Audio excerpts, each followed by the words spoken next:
All right, Shalom. Shalom. Let's check the feed real quick. Bear with me.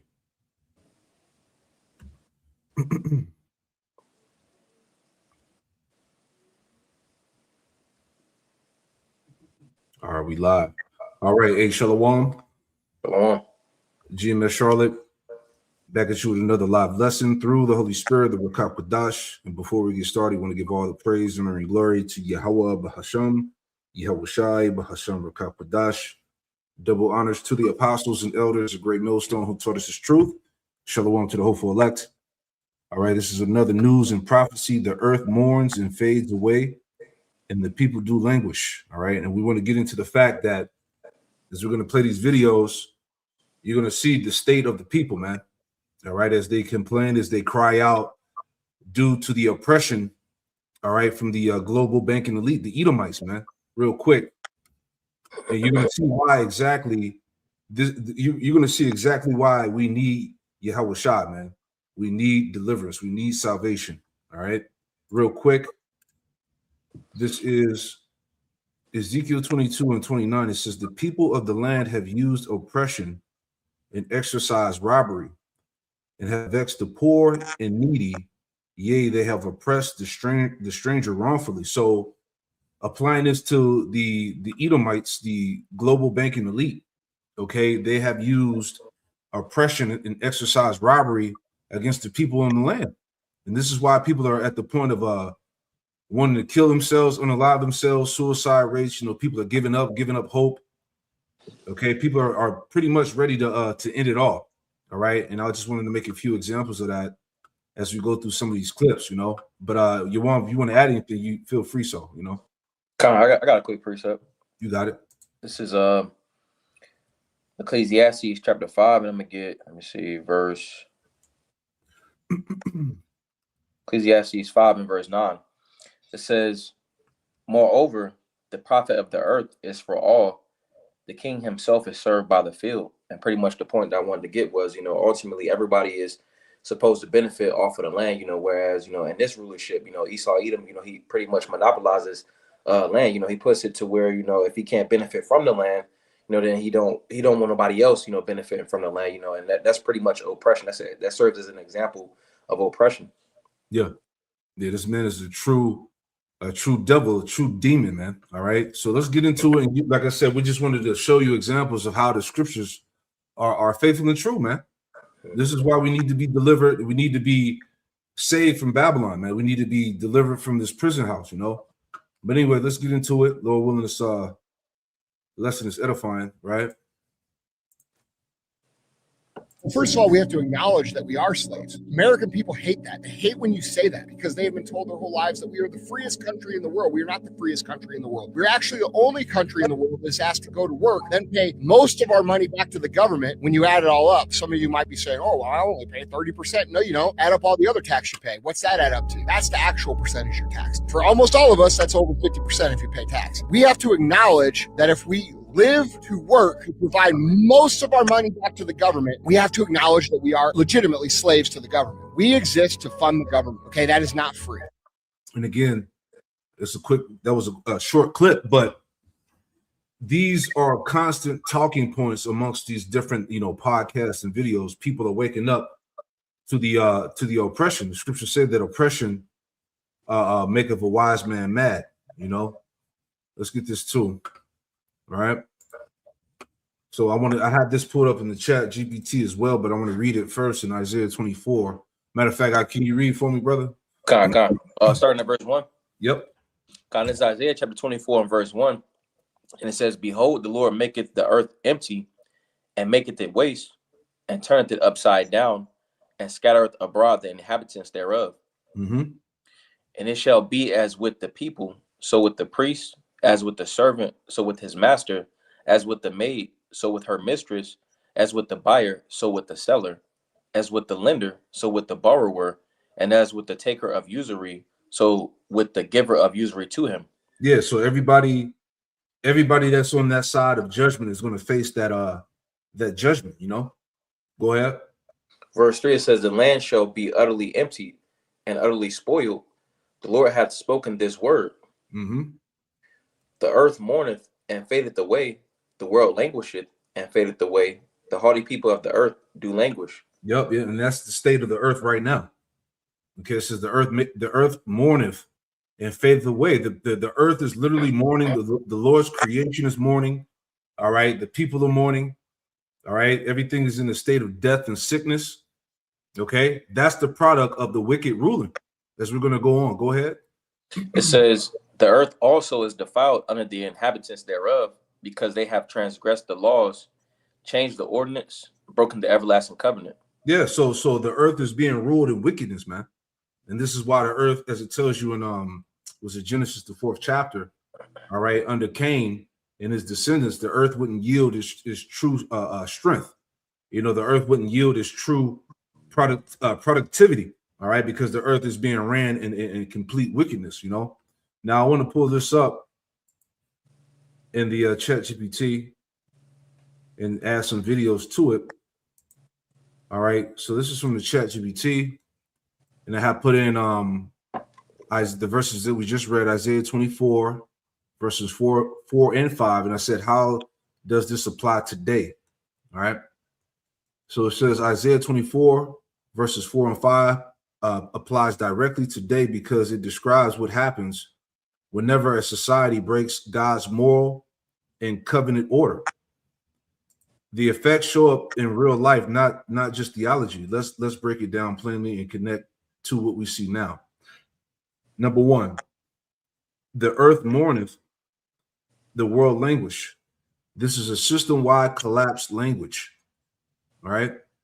It says, point one here, it says the social order, the economic system, the productive life of a society. Today's parallel: constant financial stress, burnout culture, unstable job markets, supply chain problems, widespread anxiety and depression. Life feels harder than it should, even when the technology is advanced. This is exactly what, quote, languishing means, right? So let's add on to that, okay?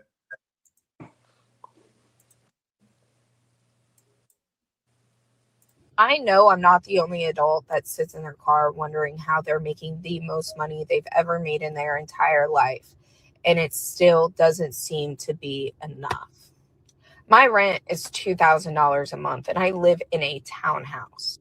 My car note is $535 a month, and that's on the low end compared to what I see a lot of people pay. My car insurance is $370 between two vehicles. And every time I fucking turn around, that shit's going up, and they can't even tell you why, other than that the rates have increased. Fucking why? And then you got some fucking orange man in office trying to convince you that your grocery bill has decreased, but I just went and spent $100 on fucking chips, bread, bananas, apples, some fucking muffins, and hamburger meat. Oh, don't forget the $10 eggs. My HOA just decided to charge me $100 because I left my garbage can sitting out in front of my house for a couple of days because I needed to let it dry after dumping it with bleach because there were maggots in there. You rent from these companies and they penny pinch you on every fucking thing that they can. We are being bullied into poverty by these corporations and billionaires. And we have somebody in office gaslighting us in our face, telling us, oh, no, you're not. I don't understand how the families that are living off $15 an hour, like, how are you doing it? How do you pay your rent? What do you do when your car breaks down? I don't know, dude. I'm just sitting here. I'm like, I'm blessed compared to a lot of people, and it's still fucking hard. Look, you got people that look normal, just like you and me, you know, who do not want to be on this planet anymore, do not want to live this life anymore. You got so many people who say to themselves, and I see it in my comments, and I've even had those thoughts that, man, if I go to sleep and don't wake up, I'm good. Like, you see what I'm saying? Yo, it's heavy, right? Real quick, Proverbs 29:2, it says, when the righteous are in authority, the people rejoice, but when the wicked bear rule, the people mourn. All right. So this is just adding into what we read in Isaiah 24 about how the earth mourneth and fadeth away, the world languisheth and fadeth away, and the hardy people of the earth do languish. All right. This is a direct result of the wicked being in power, man. As we read in Ezekiel, was it 22? Can I go back to that real fast as well? Ezekiel 22 and 29, the people of the land have used oppression and exercised robbery, man. People are being robbed, man. This is a product of the system. It was designed for you to fail, man. It was designed to make you into a complete debt slave, man. Okay? And this is what this is what people are feeling, man. Okay? The people of the land have used oppression and exercised robbery and have vexed the poor and needy, right? And the poor and needy will represent you Israelites, man. Okay? It was never designed for you to succeed, right? Yea, they have oppressed the stranger wrongfully. So this is the point here, man. Okay? People are burnt out, tired, all right? They're ready to off themselves. You know, depression rates have skyrocketed, suicide rates have skyrocketed. You know, it's this generation, what's it called? Generation Z. You know, they're already hip. They see that everything about this system is pointless, man.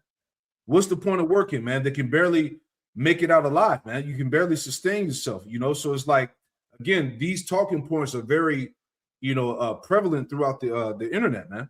You know, you got anything you want to add out? It's Proverbs Mashayah chapter 22 and verse 7. It says, "The rich ruleth over the poor," which the rich will represent, the banking elites. It says, "The rich ruleth over the poor," which predominantly is Jake. It says, "And the borrower is servant to the lender." So pretty much the society that Esau Edom has pretty much came up with. He's put it to where people are pretty much debt slaves, to reiterate, and to where it's making it to where they're stressed out, depressed, they want to off themselves. Yep. Get that one in Baruch you had. Okay. It's Baruch chapter 3 and verse 8. It says, "Behold, we are yet this day in our captivity, where thou hast scattered us for a reproach and a curse, and to be subject to payments, according to all the iniquities of our fathers, which departed from the Lord our power." And pretty much, ultimately, again, predominantly it's Jake that, represents the poor. And ultimately we're in this predicament, because we sinned against the Lord, but contrary to, those in the world, ultimately we understand that, being subject to payments, that shows that, we're pretty much, property of Esau, slaves on this side, Mm-hmm. But we've been freed, by this truth. That's it. A lot of people, and it's still fucking hard.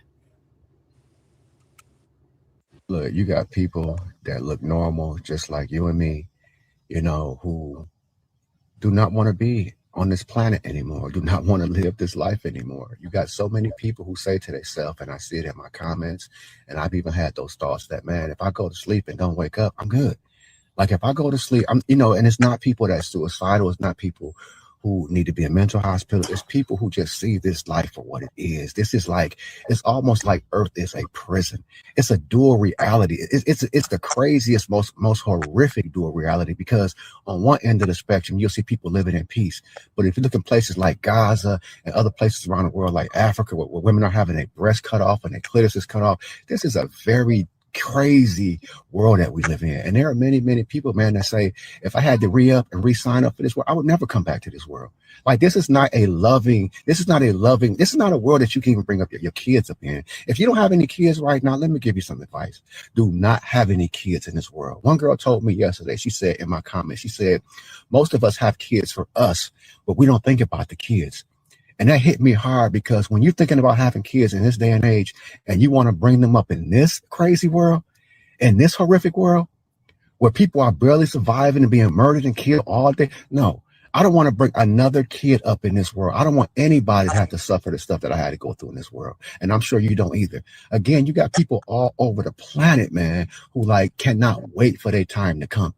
They go to work every day, take care of their families, but they say to themselves, if I go to sleep tonight and don't wake up, I am good. And you got a lot of folks, man, who say to themselves, the only reason I'm still here is because of my kids or my grandkids, or even people have said my dog, but I don't want to be here anymore. This is a very difficult world to be in, and this is a conversation that people don't like to have because I'm a person that's going to talk real talk. I'm never going to I'm never going to unalive myself. But at times I wish that, hey, if there was an exit plan for this planet, I'd be in it. If they ever said that if I ever left here and they gave me the opportunity to come back, hell to the no. I'm not coming back here because this place is sure hell. Whether it's physically, mentally, emotionally, everybody seems to be suffering and going through with no relief in sight. You tell me who the hell want to come back and live here. There you go. Hey, hell on earth. Babylon the Great, America, this place is hell, man. And this is how people feel, man. That's why when I saw these videos, I'm like, man, this is a spirit. This is Isaiah 24 all day. Okay? People are ready to crash the fuck out. They're ready to clock out on life because of the living conditions on this planet, man. This is why we need the Lord. Right? You got niggas that try to act like they just cool with these living conditions here, man. Oh, I ain't got no complaints. You know, just cool living in America, man. You know, this shit is a wrap, man. Okay, we're coming into the time where society is going to break down, man. People are going to stand up against the powers that be, man. It's going to be sedition, okay? Which they're already provoking that to bring forth martial law in this police state that we're in the midst of right now, okay? But at the end of the day, this all surrounds prophecy, man, okay? You had anything you want to add up before I go back? Go ahead. This is Isaiah chapter 14 and verse 7, and it says, the whole earth is at rest and is quiet. They break forth into singing. It says, yeah, the fir trees rejoice at thee, and the cedars of Lebanon saying, since thou art laid down, no feller has come up against us. And ultimately, under the rulership of Esau Edom, you know, he's put it to where the earth is in a constant state of chaos, you know, and distress, you know, pretty much, you know, when he's put down, you know, in the kingdom, ultimately, you know, the earth is going to be at true peace and true rest. Okay. That's it, man. So when you hear us talk about the earth needs new management, this is what the fuck we talking about, man. Who wants to continue to live like this, man? And if you're not sighing and crying, about these things, you ain't right, man. Okay, the saints would be crying out. I was looking up that word oppression real quick. All right. You know, it pops up 24 times here. You know, but it says Exodus 3:9, it says, now therefore, behold, the cry of the children of Israel has come up to me. It's come unto me. And I have also seen the oppression wherewith the Egyptians oppressed them, man. And who's the Egyptians now? The Edomites, the modern day Egyptians, man. And those cries, matter of fact, let me get that too in James, right? Not to be all over the place, but those cries are being heard right now. This is why the earth, I would say the earth, but I'm saying this world, this age that we live in is coming to an end. Okay, because the cries of the saints are being heard, right?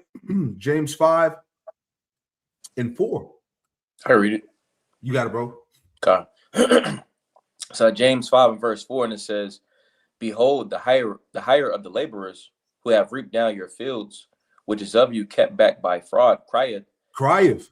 See, the laborers are crying. Who are the laborers? The slaves, man. Okay, that represents us, the Israelites. Okay, behold, the hire of the laborers who have reaped down your fields. All right, and Israel is responsible for building this society, man, through slavery, captivity, man. Okay, everything that so-called made this kingdom great is because of the Israelites, man. All right. So it says the laborers who have reaped down your field, which is of you, kept back by fraud, cry. What's the fraud? Taxes. All right, redlining, disenfranchised, poverty, oppression, the hood, the slums, the ghettos. Okay, a poor schooling systems. Okay, what else? Everything else in between, right? That's the fraud. And it says, cry, and the cries of them which are reaped are entered into the ears of the Lord of Sabaoth, right? So the cries have gone up. Okay, the Lord is hearing the complaints, the supplications of the saints, man. This is why these things are happening in the earth, man. The doorstep of nuclear war. Okay, the total breakdown of the society. Okay, uproars of the people, sedition of men, great confusion. All right, all those things, man, because we're in a time where the Lord is getting ready to bring judgment. Okay, so again, those cries are being heard by Yahweh Shem Yahushua. They're not going unnoticed, right? You have anything you want to add in? Blah. All right, let me go back. All right, we're just talking about the oppression, all right, from these elites, these Edomites. You know, Job 36:15, he delivered the poor in his affliction and opened their ears in oppression. See? And many other ones, right?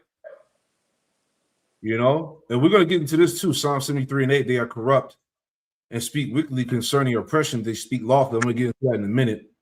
You know, so on and so forth. Ecclesiastes 7:7, surely oppression maketh a wise man mad, and a gift destroyeth the heart, man. So again, people are aware that they're being oppressed. Okay, and this is why they're crying out. So anyway, let's go back. I'm going to go back to the chat. There's a little bit more in there. Okay, just dealing with the parallels of what's going on now. All right. So this is back in ChatGPT. So I'll reread it down. Number one, the earth mourneth, the world languish. This is a system-wide collapse language. It says the social order, the economic system, the productive life of a society. Today's parallel constant financial stress, which we heard in the video. Burnout culture, unstable job markets, supply chain problems, widespread anxiety and depression. All right, as you heard from the Jake. All right, people are ready to take their lives, to remove themselves from the earth. This is how people feel, man. Life feels harder than it should, even when technology is advanced. This is exactly what quote languishing means. Number two, the hardy people do languish. Hardy refers to those who rule with pride, leaders, elites, institutions that think they are untouchable. Today, arrogant governments, corporate greed. All right, because where are we at now? They're getting rid of they're destroying the job market. All right, nobody's not going to have a job. AI is going to replace everybody. Okay, they're telling you they no longer need humans. Right, this is where we at. You know, they're getting rid of real food. You know, in the name of corporate greed, man. Technocrats claiming to quote fix humanity. It says at least disconnected from everyday suffering because they don't give a damn. Right? This is what they want. Isaiah says they also weaken even when they look powerful, their systems are fragile. Trust is collapsing, legitimacy is eroding, and fear is increasing at the top. See that? This is where we at, man. I want to add this in Sirach, unless you had anything real quick, God, you know. All right, read this for me, Sirach 10:1. Okay. Sirach 10 and verse 1. It says, a wise judge will instruct his people, and the government of a prudent man is well ordered. Mm-hmm. As the judge of the people is himself, so are his officers, and what manner of man the ruler of the city is, such are all they that dwell therein. Yeah, so the people reflect the manner of leadership, man. And since the leadership is wicked, therefore the people are wicked, man. This is why the society is in a state of decadence, man. Okay, this is why the societal order is eroding, man. It's decomposing. As we just read in the chat, you know, the it's fear at the top. You know, people can no longer trust government order. You see what I'm saying? It's just the society is just full of chaos and confusion. Go ahead. All right, I got a quick precept if I can. Yeah, go ahead, bro. God is Isaiah chapter 59 and verse 14.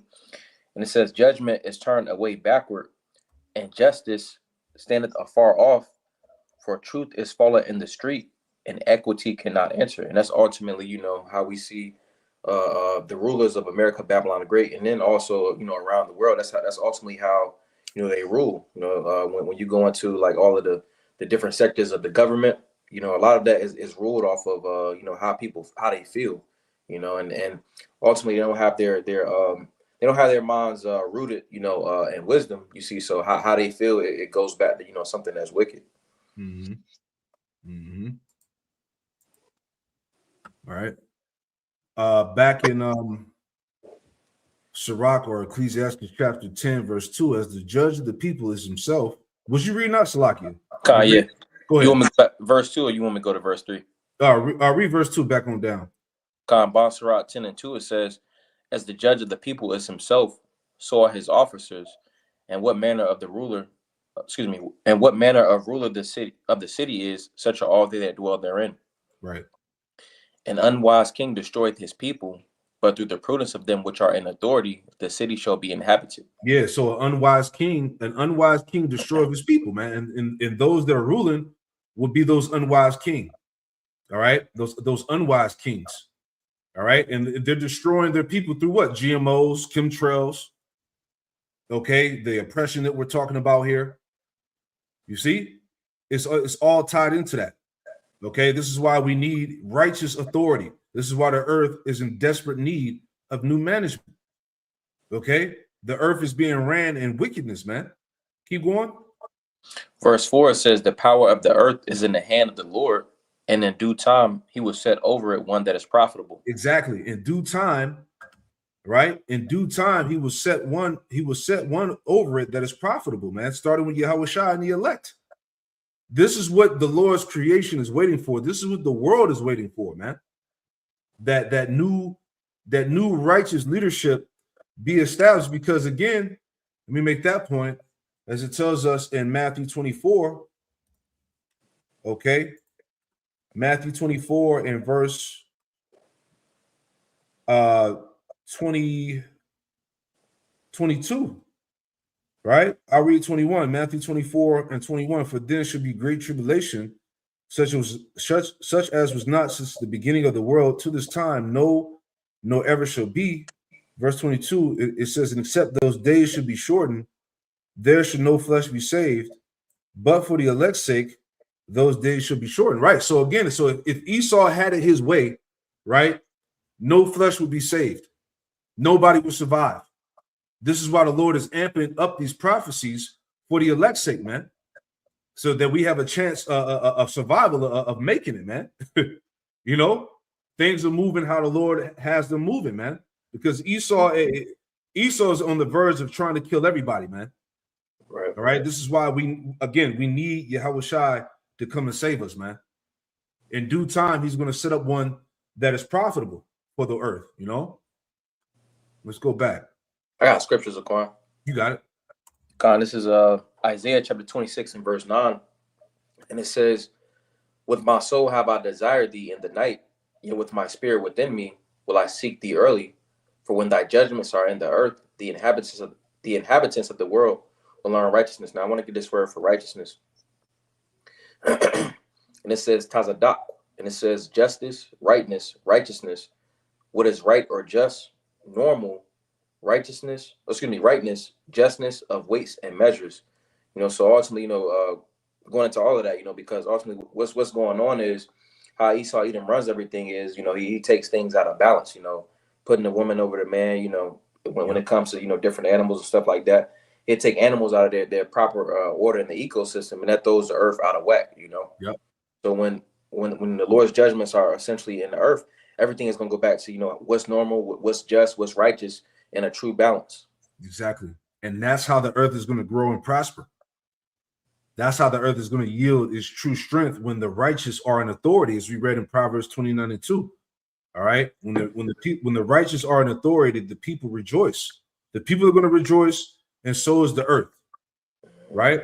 But when the wicked bear rule, the people mourn. And this is where we're at now. Okay. So let's read some more before we move on. Right. Because that video those clips was pretty heavy, man. Okay, people are now acknowledging that. Look, we're literally slaves, man. Slaves to the system and the banking elite, the Edomites, man. All right, back in the chat. So we went through number 2. Let's go to 3. It says the earth is defiled under the inhabitants. Defilement in the Bible includes injustice, right? Exploitation, all right? And who's majorly exploited here? The tribes, you so-called Negroes, Latino, Native Americans, and Hispanics, right? Violence, sexual perversion, all right, which is pushed heavily through Babylon, man. Okay? Hypersexuality, homosexuality, transformism. Okay? People are just this society pushes sexual deviance, man. You know, perversions, right? PDF files, right? All types of shit goes on here, man. Okay, animals, people dealing with animals, right? Pollution of land, food and water, as we talked about, the GMO foods, the chemtrails. We're hearing about how these AI data centers are poisoning the air and the water. You know, it says modern parallels, chemical laden food and water, right? Spirit, environmental damage driven by profit. Yep. Human life treated as disposable. Chronic illness becoming normal. The land reacts because moral corruption eventually produces physical consequences, right? So this is why the earth is in a state of languishing, as we were reading. All right. Verse 4, or number 4, they have transgressed the laws. This is not only religious law, it includes basic moral truth, honesty, justice, responsibility, care for the poor, respect for life. Esau has none of that. Right? Today, lies rewarded, truth punished, debt slavery normalized, justice manipulated. When law is twisted, society destabilizes. Matter of fact, I get that in Malachi. Malachi 1, let me get it. That's on point. Malachi, was it 1 and 4? Mm-hmm. Let me pull it up here. No, not Malachi 1 and 4. Malachi, how's it go? How truth is not it's not exercised in the land. Roughly paraphrase, it's in Malachi. I can't think of it right now. You know what I'm talking about? No, off the top. Let me see if I can find it. If a brother got it, throw it on the comment board. Damn, what is it? I'm gonna find it real quick. Okay. Trying to figure out how it goes. In fact, let me go on my sword real quick. It slipped my mind. Bear with me 1 second. We'll pull it up. If anything, I'll grab a scripture if you got something, and I'll find it. Yep. Bear with me. Was it Malachi? It's in Malachi. I know it's in Malachi.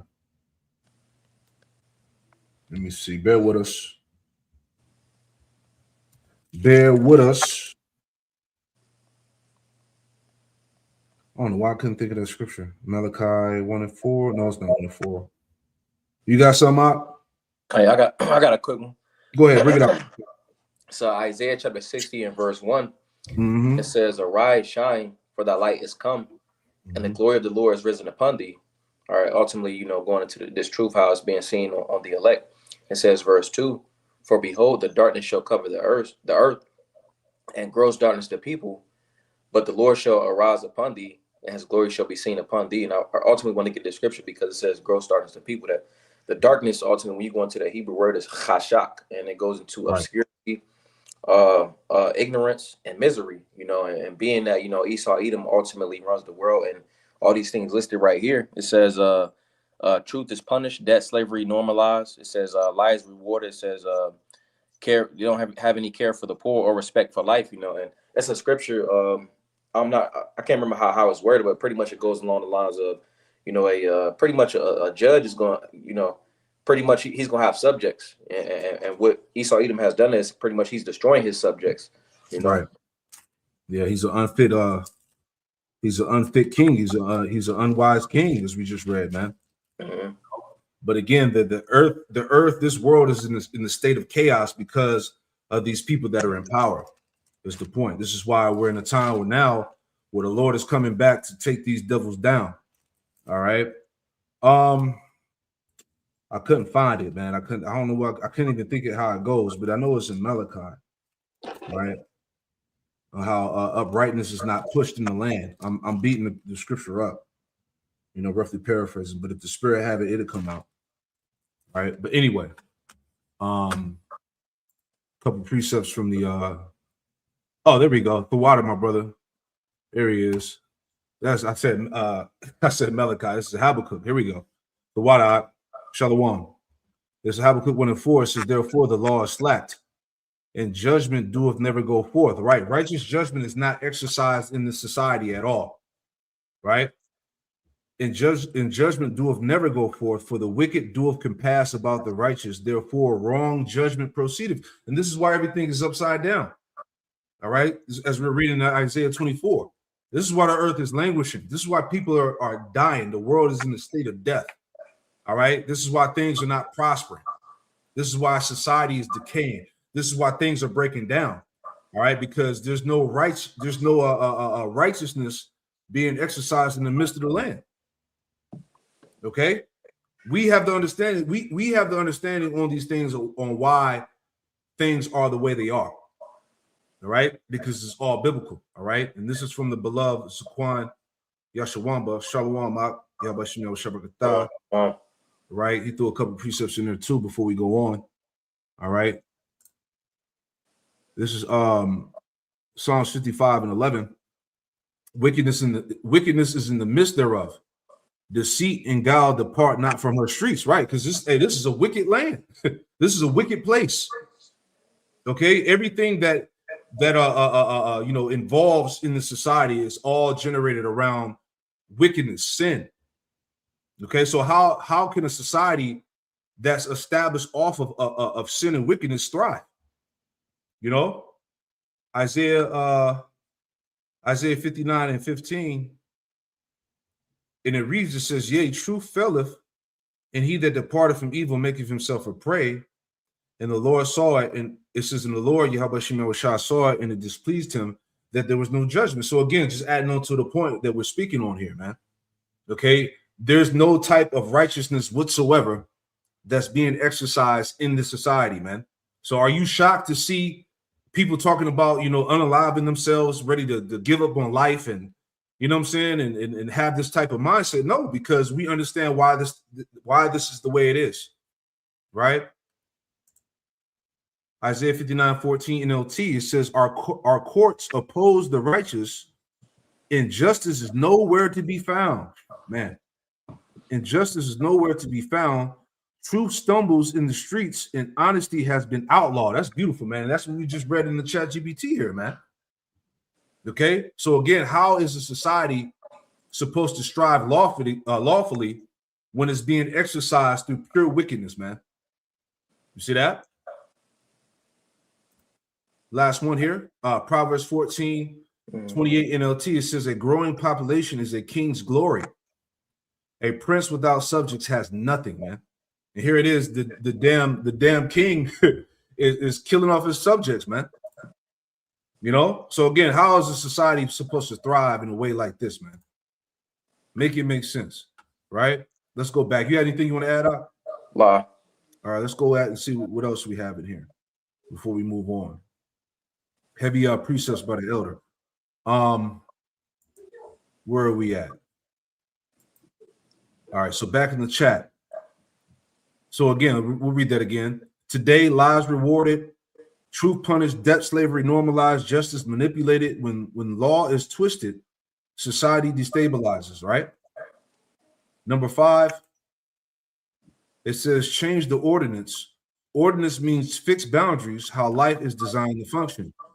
Today, this looks like redefining family, gender, and morality. And these are all the things that these devils are doing, man. They've completely destroyed the nuclear family. Okay, all the when it comes to the man, woman, and child, all the roles are out of order. Okay, the man is out of his mind and out of order. The woman is out of her mind and out of order, and so is the children. All right, and that's all through the philosophies and the mindset that's pushed here, man. Okay, a woman and a man can change their gender. Children can take on puberty blockers and become, whatever the fuck they want to become, and just all the madness that's pushed here. The sexual immorality. the disregard of life, right? All the ideologies of the serpent. It says calling evil good and good evil. Get that in Isaiah. Isaiah 5, you know what that said? Verse 20. Yeah, get that real quick and I'll read on. And you can break it down. This is Isaiah chapter 5 and verse 20. And it says, woe unto them that call evil good and good evil, that put darkness for light and light for darkness, that put bitter for sweet and sweet for bitter. So ultimately, under this current rulership, ultimately Esau, Edom, he puts things that are supposed to be frowned upon. That's what's on top. Scripture say that, his tongue walks through the earth in Psalm the 73rd chapter, so scripture also say that, his ways is adverse to the Lord, so ultimately what's going on is that people are subscribing to the lifestyles and ways of Esau, Edom. They're calling those things good when really scripturally, that they will be, it will be against the scriptures, Yeah. And pretty much destruction to those that are in that type of spirit. Mm-hmm. Because all his ways are ways of death. All right. What he promotes is anti-life. Reading on. Redefining family, gender, and morality, calling evil good and good evil, rewriting truth for convenience and power. What is he doing? Trying to take away the truth behind slavery, what happened to the tribes. They want to control the narrative. The four of those lies, right? This is all happening now. This is replacing wisdom with ideology, right? What's the main ideology that's being pushed? This transhumanism. All right, merging man with machine. No more worshiping the true power. Getting rid of so-called religion or whatnot. Okay, this idea of a pseudo kingdom being ruled through technology and AI. Okay, and not the wisdom of the Most High. We're here now. It says when boundaries are removed, confusion, anxiety, and social breakdown follow. Beautiful, man. And this is what we're actually witnessing with our own eyes right now. The video clips that we played, the things that we see going on around us. All right. America, Babylon is the Great, really the world in general, is in a state of complete confusion. Okay, the anxiety, the fear. Matter of fact, go to 2 Ezra 16 and get that about the sorrows on every side. That's my favorite scripture because we're actually living in the midst of that, man. Which verse? 2 Ezra 16. Go to let me go there. It's like in the latter half of it. Started 37. Read down to 39. Okay. This is 2 Ezra chapter 16 and verse 37. And it says, behold, the plagues draw nigh and are not slack. As when a woman with child in the 9th month bringeth forth her son, with 2 or 3 hours of her birth, great pains compass her womb, which pains when the child cometh forth, they slack not a moment. Yeah, and the child is getting ready to come forth. The child is getting ready to be born. All right, which represents Yahweh Shah coming back in the destruction of this current world. All right, we're in the midst of what they call what's it called when the woman gives birth? The contractions. The contractions, the Braxton, they call it Braxton Hicks, something like that, where those birth pains start contracting even harder because the child is about to come forth. All right, so this is where we are in prophecy in the spirit. Go ahead. Verse 39.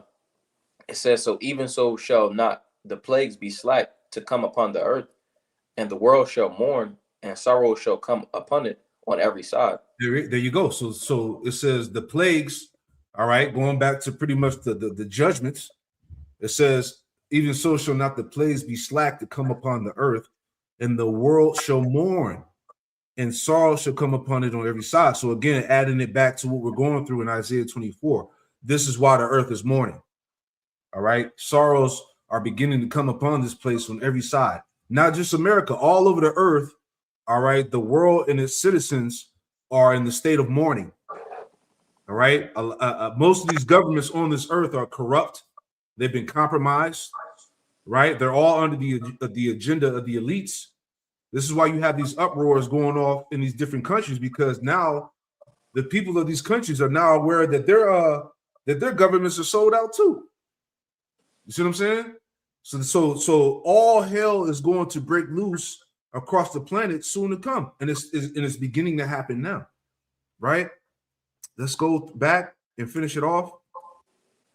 When boundaries are removed, confusion, anxiety, and social breakdown follow. Number 6, broken the everlasting covenant. This refers to humanity rejecting accountability to the Most High, and part of that, Esau, he's conditioned the masses to think like him. We talk about it all the time at camp. A lot of, especially when it comes to our people, they think and act like Edomites, man. And he's conditioned the world to have a mindset like this. It says accountability to the Most High, moral responsibility, natural order. Even non-religious societies live under creation laws.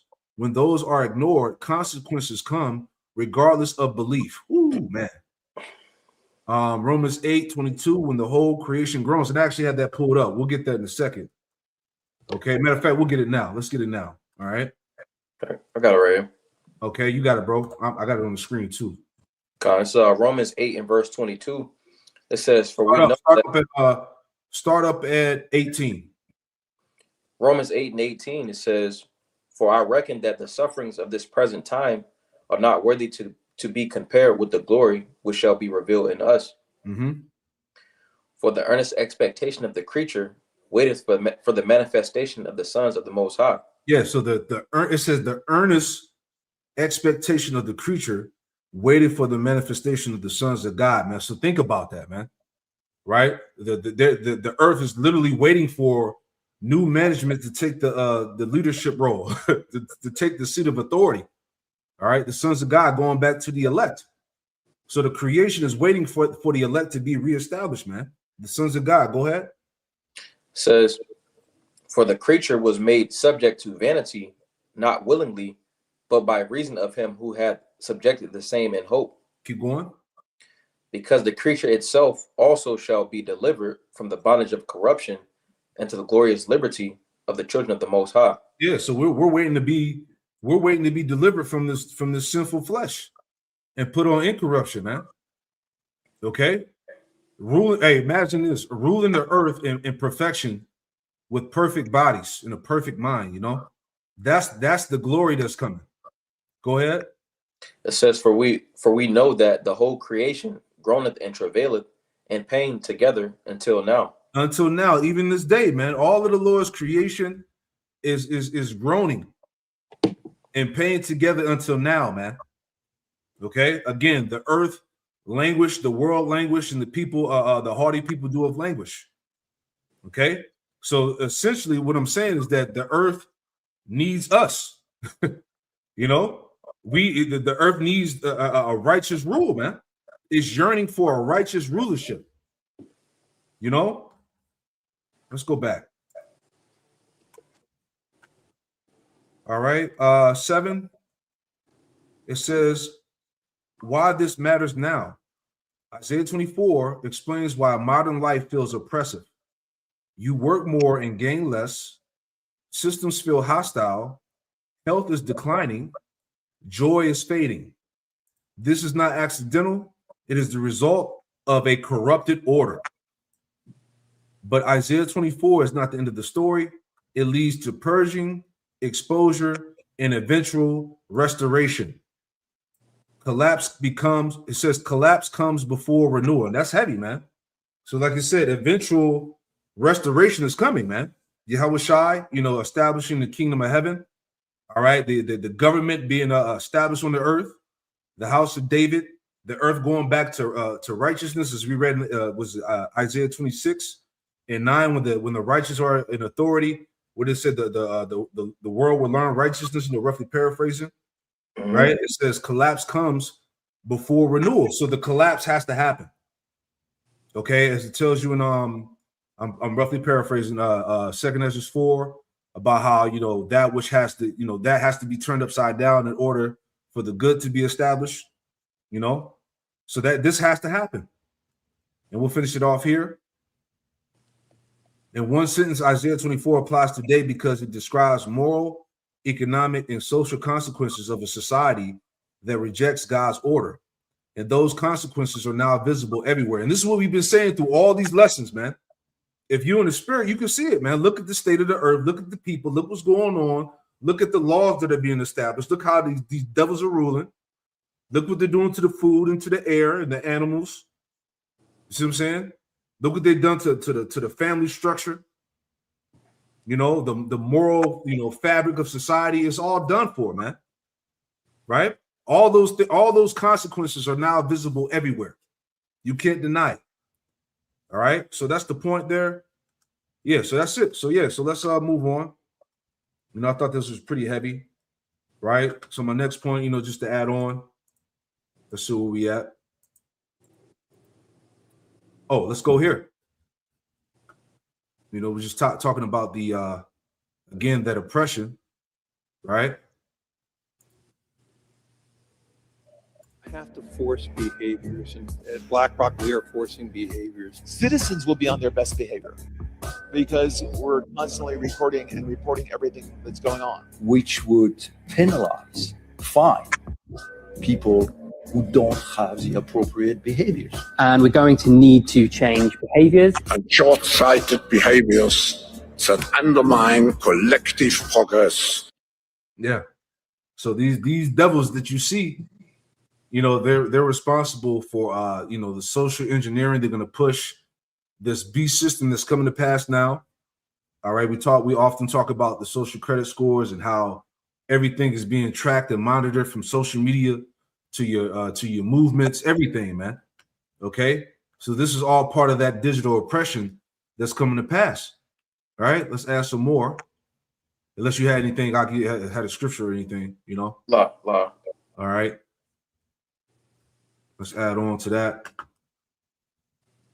So this is from this looks like it's from Wired, connected to Yahoo News, but it says, has the U.S. become a surveillance state? So let's play a little bit of this. All right, because people are becoming privy to what's going on now. Administration. Many people have wondered. Bear with me. People have wondered whether the U.S. is becoming a surveillance state. But is there any truth to that? Today, we'll dig in. This is Incognito Mode.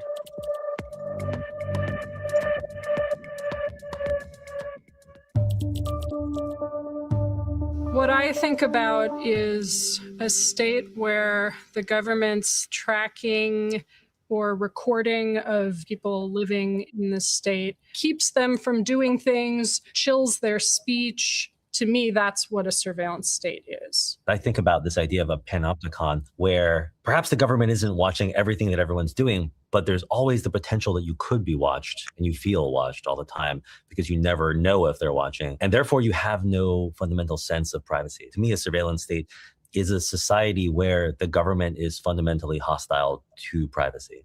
I would agree with both of those definitions. I guess for me, it's a state that has both the capabilities to surveil everyone on a mass scale and the political will to do so. And that results in impacting people's lives in meaningful ways. According to Privacy International, a surveillance state has a number of specific characteristics. This includes mass surveillance of residents, avoidance of democratic oversight, surveillance of threats to the state and of threats to the surveillance apparatus itself, operates in secrecy, and vilifies those who protest or resist the surveillance, compels the private sector to share data on people with the government, or even sells data on people to the private sector, uses surveillance as a solution to social problems, and uses its surveillance powers beyond the original justification for them. Why would a state want to impose so much surveillance on its citizens? It seems like it's creating a lot of work and spending a lot of money to do something that might not have a lot of benefits to anyone. I think that, a surveillance state preserves the status quo and makes the powerful more powerful. That's what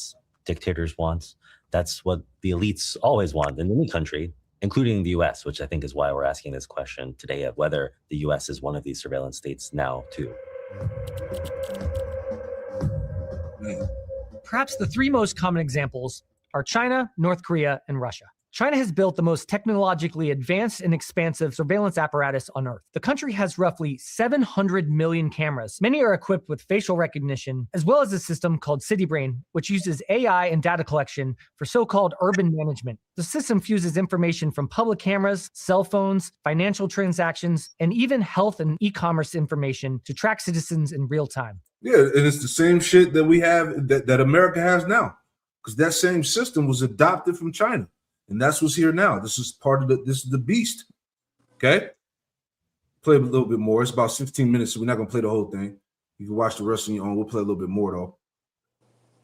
You had a scripture out? La. All right, cool.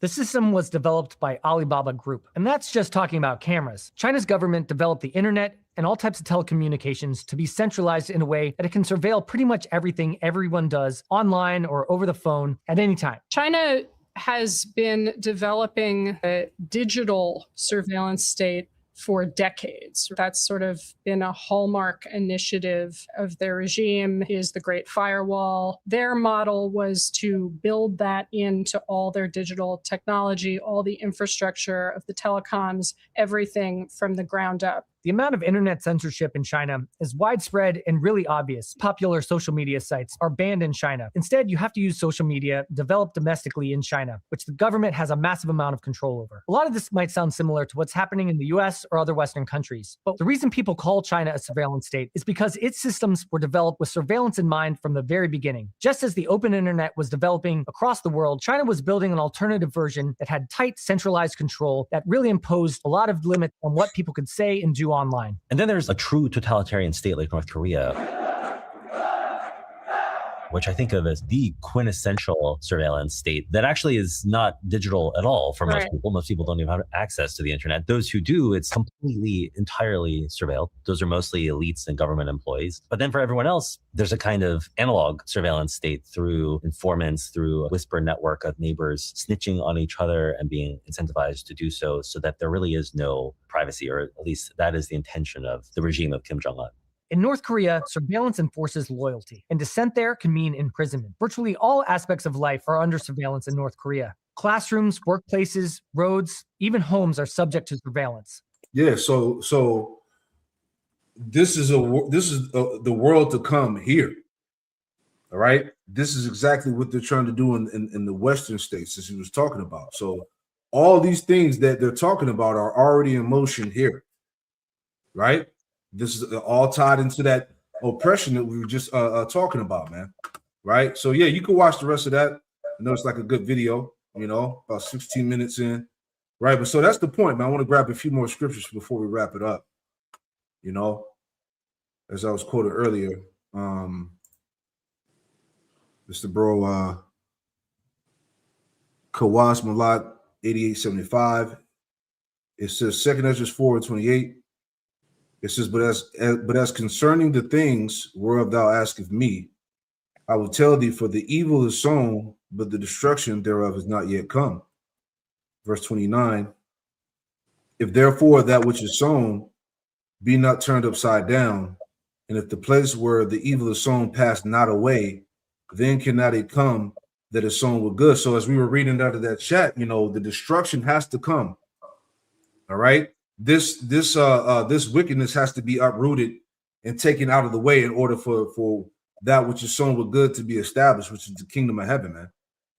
So like I talked about, the collapse must happen in order for a restoration to come. And this is where we're at. You got anything in there that you want to add out? So Acts chapter 3, and I'm going to get verse 20. And it says, and he shall send Yahawashi HaMashiach, which before was preached unto you, whom the heaven must receive until the times of restitution of all things, which the Most High hath spoken by the mouth of all his prophets. The mouth of all his holy prophets since the world began. I want to get this word for restitution. And it says restoration. It says a true theocracy, it says, of the perfect state before the fall. That's right. Pretty much the point that I wanted to get was pretty much everything, is ultimately going to have to be restored, because what Esau Edom has done is ultimately destroyed the world. Right.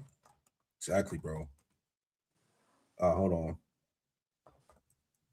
I just put the link in the chat. So if any of you brothers want to watch the video that we just played here, going into the police state, the American, what was it called? It was this right here from the Yahoo. Has the U.S. become a surveillance state? So that link is in the chat if you want to finish that video out. Right. But yeah, that's it, man. I mean, you know, it's been made plain, you know. Is there anything else you want to add in there, Al? Wow. So that's it, man. So we'll wrap this up, man. But again, this is news and prophecy. The earth mourns and fades away, and the people do languish, man. All right, and this is a direct result of wicked rulership, man. You know, this is why we need Yahweh Shai to come back and save us. Matter of fact, we'll wrap with this, my favorite scripture, Isaiah. And or matter of fact, before I go there, I do want to read this Romans. I forgot. I want to just bring this back real quick. I want to read this Romans 8 and 20 in the NLT, and then I'll make my point in Isaiah. All right. So this is Romans 8 and 18 in the NLT. It says, yet what we suffer now is nothing compared to the glory he will reveal to us later. For all creation is waiting eagerly for the future day when the Most High will reveal who his children really are. Against his will, all creation was subjected to God's curse, but with eager hope, the creation looks forward to the day when it will join God's children in glorious freedom from death and decay. Man. For we know that all creation has been groaning as in the pains of childbirth right up to this present time. So, you know, I just want to read that in NLT, just showing you, man, that again, all of the Lord's creation is waiting for the manifestation of the sons of God, right? Isaiah 61, and we'll wrap it up. Bear with me. Read this for me out. Okay. Isaiah 61 and 1. Isaiah 61 and verse 1. Or says, read the 3, and that'll be it. Yeah, read the 3. Isaiah 61 and 1. It says, the Spirit of the Lord power is upon me, because the Lord hath anointed me to preach good tidings unto the meek. He hath sent me to bind up the brokenhearted, to proclaim liberty to the captives, and the opening of the prison to them that are bound. Yeah, so the message that's coming from the prophets is proclaiming liberty to the captives, all right? The captives are the Israelites, man. Okay? And the opening of the prison to them that are bound. So the prison is Babylon, man, America. Okay? And Jacob, the seed of Jacob, is in captivity all over the earth, man.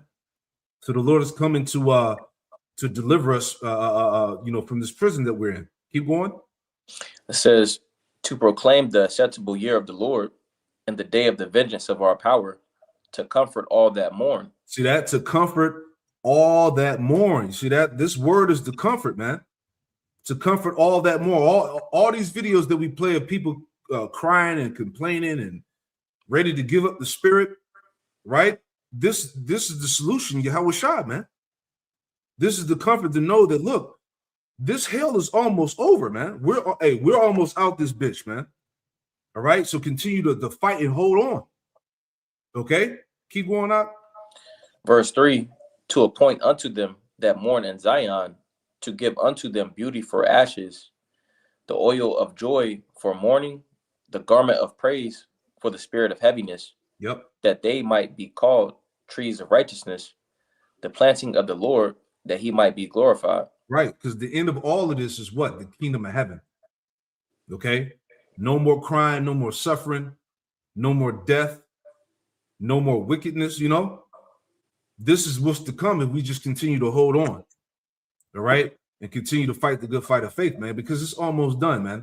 All right, as we know and understand prophecy, these devils are not going to win in the end.